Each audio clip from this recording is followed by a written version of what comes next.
Après le pillage qui a été signalé dans la localité de Musezero et Murori, dans le groupement de Busanza, on signale encore de nouveaux affrontements entre les forces armées de la République démocratique du Congo et les terroristes du M23. Il s'agit de ces rebelles qui sont venus attaquer les positions se trouvant à Kazuba, juste dans le groupement de Kisigari, vers 10 heures, et la population se vide actuellement de ces milliers. Signalons qu'il y a aussi des personnes qui ont été touchées. Il y a donc des personnes qui ont été victimes, qui ont été touchées par des coups de balle. Et on signale le déplacement massif de la population, donc de la place. À l'instant où nous vous parlons, la société civile continue toujours à déplorer la situation auquel vivent les déplacés. Et voilà que dans le groupement de Busanza actuellement, le calme est sous contrôle parce que les positions des FARDC continuent toujours à contrôler Karambi et Kitagoma.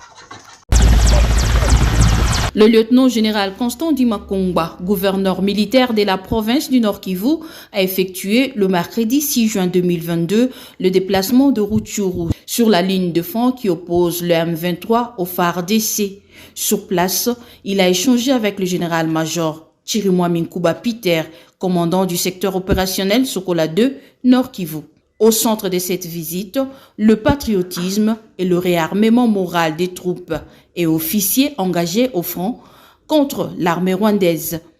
Le gouverneur de la province a profité pour transmettre les instructions et les orientations de la haute hiérarchie en rapport avec cette guerre injuste dont les conséquences se font sentir dans la population victime de l'agression rwandaise. Le lieutenant-général Constant Dimakongba a surtout insisté sur la protection de la population avant de demander aux commandants d'unité d'avoir en main leurs hommes, de galvaniser leur morale et d'accomplir avec détermination la mission des FARDC qui est celle de défendre l'intégrité du territoire national jusqu'au sacrifice suprême. Le gouverneur de la province du Nord Kivu, le lieutenant-général Constant Dimakongba, a effectué ses déplacements en compagnie de ses conseillers principaux en charge des opérations et de la communication. Cérémonie de funérailles ce mercredi 6 juillet 2022 au stade Afia. Des vaillants combattants des forces armées de la République démocratique du Congo tombés sur le champ de bataille lors des affrontements contre les terroristes du M23 appuyés par les RDF, entendez forces rwandaises. Il s'agit d'un major et des 4 capitaines qui ont reçu les derniers hommages rendus par le vice-gouverneur du Nord Kivu, le général-major Jean-Romuald Ekuka Lipopo, représentant personnel du gouverneur du Nord Kivu, Constant Dimakongba, à cette cérémonie. Les honneurs dignes ont été rendus à ces vaillants officiers tombés sur le champ d'honneur. Leurs mémoires ont été salués lors de la lecture de l'oraison funèbre faite par le colonel Nisala Pius de la direction administrative de la 34e région militaire avant d'élever les corps. Nous voici réunis à ce lieu pour prendre un dernier hommage accompagné de l'air de mer, des gueux de mer, nos frères et compagnons d'armes, tombés tous sur les champs d'honneur en date du 12 juin 2022 à Sangui, par balle du mouvement du 23 mars 2012. Nous nous plions à cette dure et inévitable volonté de Dieu. C'est le maître des temps et des circonstances. Adieu, adieu, adieu, chers frères et compagnons d'armes. Parmi les disparus, nous pouvons citer le major Kirakou Mouissa Eric, le capitaine Danzia Sapa, le capitaine Moulamba, le capitaine Mutombo Mutombo et le capitaine Kanani Mabalire Jean-Paul. À l'étape de dépôt des gerbes de fleurs, le vice-gouverneur du Nord Kivu, Romi Ekuka Lipopo, s'est recueilli devant les dépouilles de ces dignes fils du pays, suivi du commandant de la 34e région militaire, celui du 33e groupement naval, la police et autres commandants des grandes unités présents aux funérailles. Décédé le 12 juin dernier à Sangui, en territoire de Rutshuru. C'est au cimetière Chemin du Ciel à Mugunga qu'ils vont désormais reposer à jamais. C'est une visite de suivi de nos activités du CICR au Nord Kivu et nous avons l'occasion avec monsieur le gouverneur d'échanger sur la situation humanitaire dans le Rutshuru, également au Grand Nord Kivu, et puis des dossiers d'intérêt réciproques par rapport à la gestion notamment de la prison, par rapport à des questions de formation également sur les services de sécurité.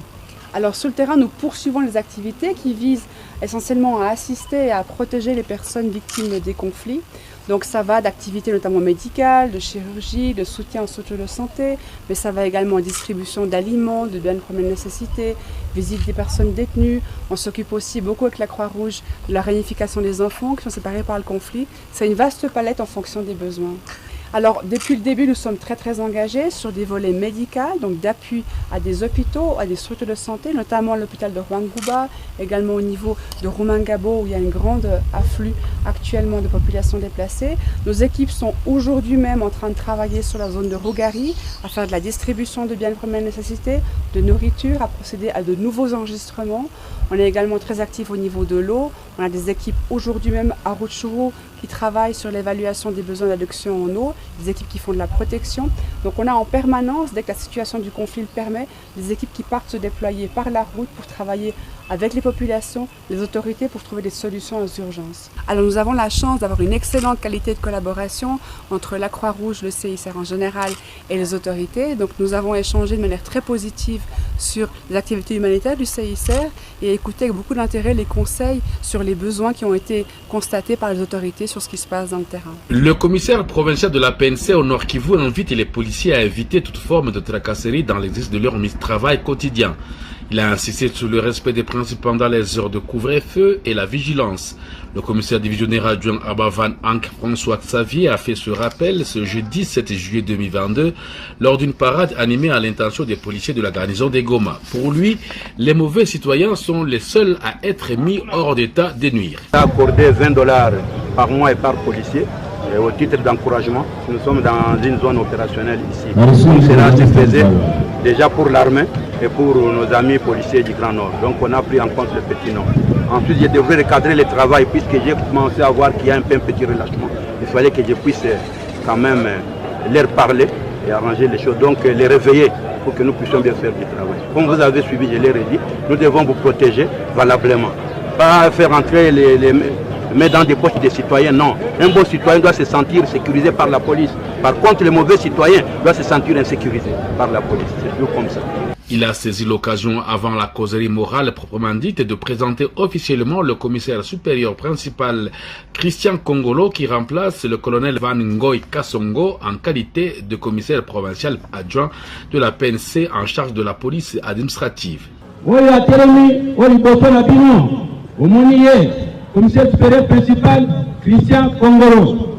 Voyo, ministre, en nommé comme commissaire provincial adjoint en charge de la police administrative, le commissariat provincial à Nord Kivu. Vous m'oubliez, madame?